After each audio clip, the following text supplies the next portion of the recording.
Hi, I'm Richard Hart. I'm a principal engineer at Antithesis. I'm going to be talking about how we built an analytical tree database and how we use it to time travel at scale. So I joined Antithesis in January of 2022. I'm the tech lead for our fuzzer and pangolin, which is our database product areas. This is a pangolin. So why am I here? We built a database in 9 months, and so I want to talk about how and why. But first, what is Antithesis? Antithesis is a continuous reliability platform. We autonomously search for problems in your software in a chaotic simulated environment. So any bug we find, we can perfectly reproduce. And we have tools to efficiently debug even the most complex problems. So this is an example video from our marketing, but it displays a couple of key concepts. So each square here represents a distinct state of the simulation. The lines between squares represent a random action that Antithesis took that led from one state of the simulation to another. While the platform is exploring, if it finds any particular state interesting, we can revisit that state and continue exploring from it with further random actions. So a 10-hour run might produce millions of distinct states that form a tree, where the root of the tree is the VM booting. And the red square here represents a bug that we found, and the green path represents the history of the simulation that led to that bug. So while exploring, we persist various information about events that happened during the simulation to query later. So for example, what your program logged to standard out, any new pieces of code that we discovered, what faults we injected. And the types of queries that we want to run are show me all execution histories where A happened, then B, then C. So for example, a create user request was executed, but subsequently trying to fetch that user returned a 404. And we refer to these queries as temporal queries because they're querying for temporal relationships between events, not just looking for particular events. And these queries are implemented as arbitrary folds down the tree. So previously we used BigQuery as our analytical database, and we had a skip tree encoded in our BigQuery schema, which is a generalization of skip lists. But as our datasets have grown, temporal queries now take on the order of 10 minutes to run. So BigQuery doesn't work for us because our queries are arbitrary folds down pretty large trees. So our fold functions are implemented as JavaScript UDFs. And over a 10-hour run, we might generate 1 billion rows of data. BigQuery is an awesome database, but we were using it in ways it was never intended for. And it worked for us for years. But like I said, as our data sets have grown, our query times have exploded. So we built Pangolin, an analytical tree database. It's append only, which is a deliberate limitation in scope that makes the MVCC implementation substantially easier. And we support ACID transactions and streaming.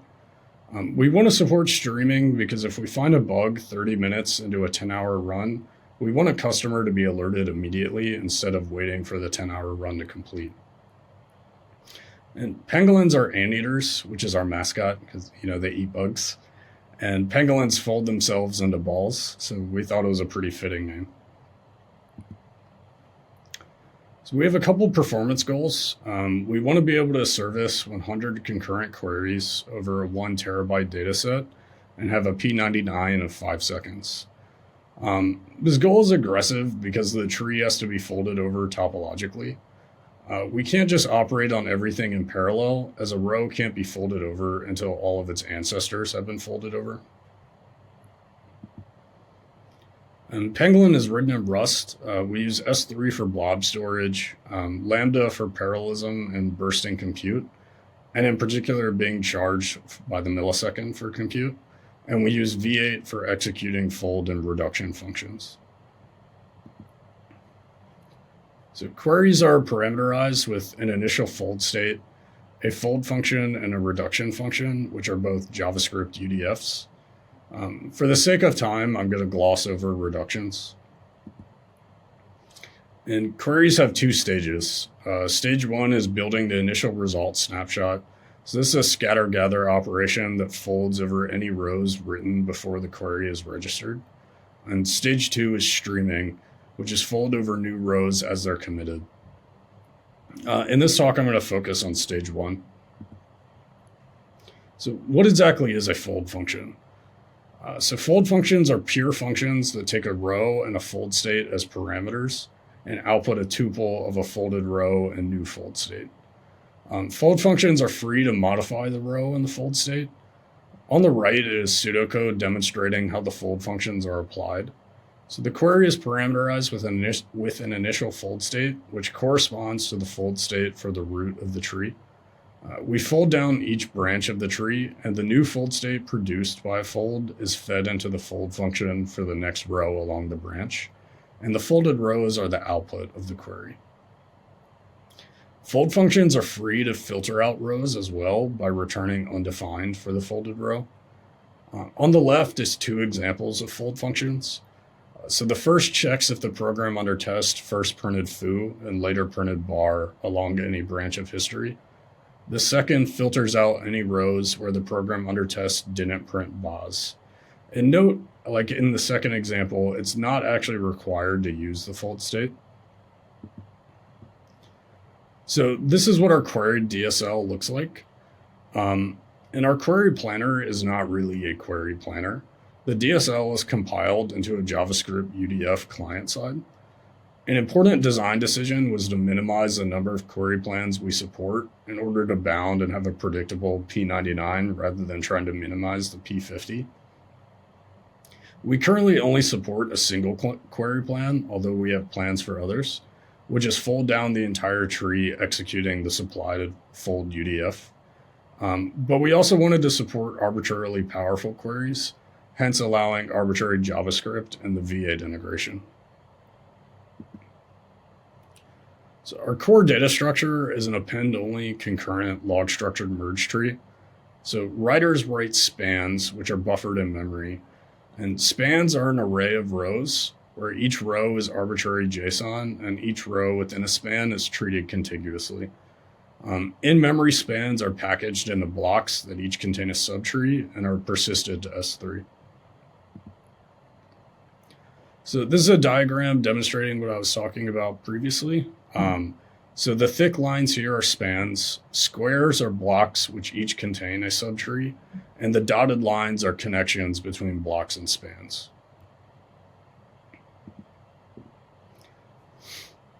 So pangolin has two operational modes, leader and worker, and there's one leader and many workers. Leaders accept writes and queries, and they request workers from AWS Lambda and dispatch ops to workers. The leader also folds over in-memory spans. The worker executes ops received from the leader and folds over blocks that are persisted to S3. So how does a query actually execute? On the left is a simple tree of blocks. A is the root of the tree and has children B, C, and D. At the start of query execution, the query is registered on the leader, and the leader immediately requests a worker from Lambda so it can begin folding over A. The worker spun up and connects to the leader. The leader immediately dispatches an op to fold over block A. The worker completes folding over block A and reports back to the leader. So blocks B, C, and D are now unblocked to begin folding in parallel. So the leader immediately dispatches a second op to the worker to fold over B. It also immediately requests two additional workers to fold over C and D. The two newly requested workers are spun up and report they're alive. And the leader immediately dispatches ops for C and D to them. So all workers complete their ops and report back to the leader. The leader composes the results from all the ops and ships the results of the query back to the client. So what concretely is an op? An op is a tuple of block ID, fold function, initial fold state, needed resultant fold states, and a reduction function. So the fold function and reduction function are the same as was parameterized with the query. The needed fold states are the fold states for points along the block subtree that other blocks or spans branch off of. And the initial fold state is the fold state that corresponds to the root of the block subtree. So this is a sequence diagram demonstrating how an op is executed. So first, the leader dispatches an op to the worker to fold over block A. The worker begins downloading block A from S3 and then starts folding over it. As the worker is folding over block A, it produces fold states that are streamed back to the leader.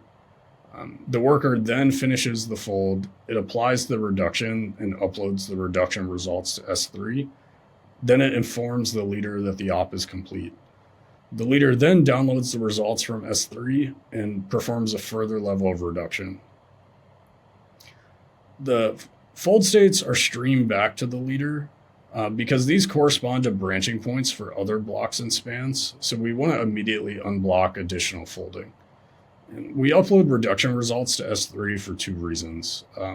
One, they're typically small, but they can be quite large. And two, this acts as a form of caching. So if the query is rerun in the future, we can check if the results already exist in S3, and if so, just download them and not dispatch the op. Since the leader performs a further level of reduction, this also implies that reduction UDFs must be associative.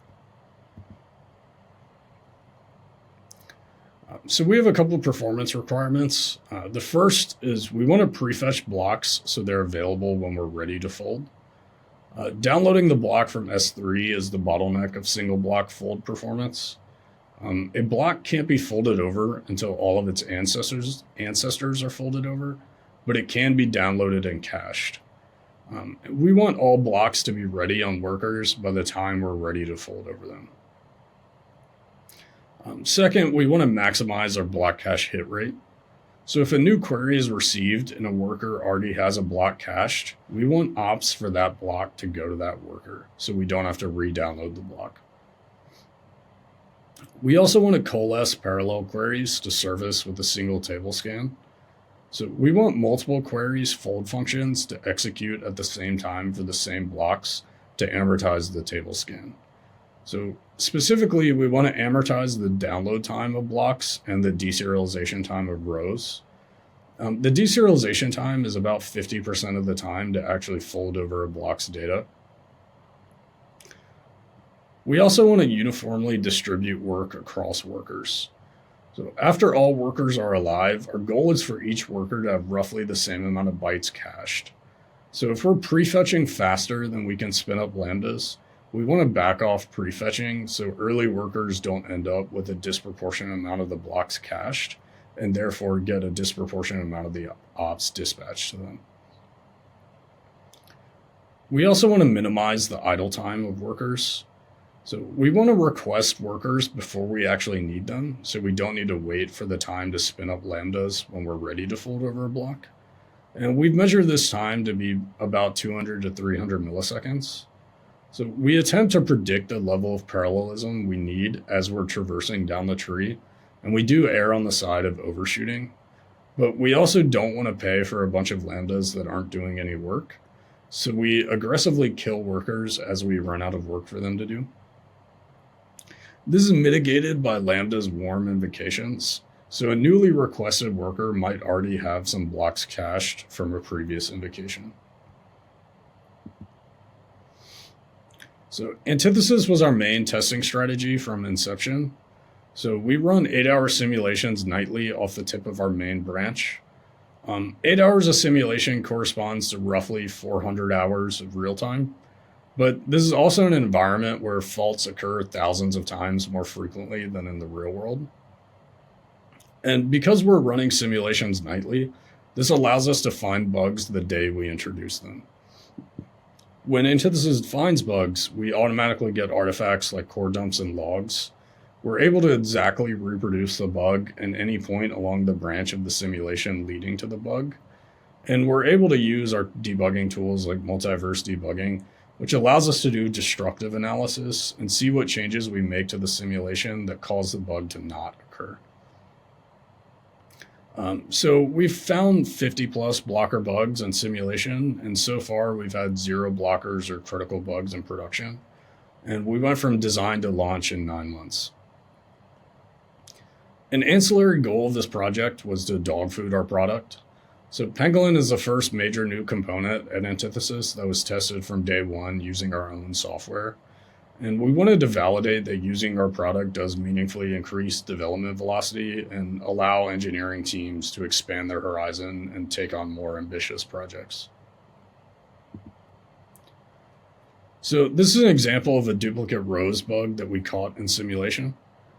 So first, the leader dispatches an op to a worker. We'll call it W1. W1 completes the op and notifies the leader. The fault injector kills W1 before the leader processes the op completion message. The leader then processes the worker death notification, redispatching the op to a different worker, W2. The leader processes the op completion message from W1, adding rows to the result set. W2 completes the redispatched op and notifies the leader, and the leader processes the op completion message from W2, adding duplicate rows to the result set. So this is an example of a bug you might see a couple times a year in production. And how would you debug this in the wild? So this bug requires that the original worker has to complete the op. The original worker has to die for whatever reason shortly after. And the leader has to process the worker death notification before processing the op completion. If any of these conditions aren't true, the bug doesn't occur. So you have 2 options to debug here.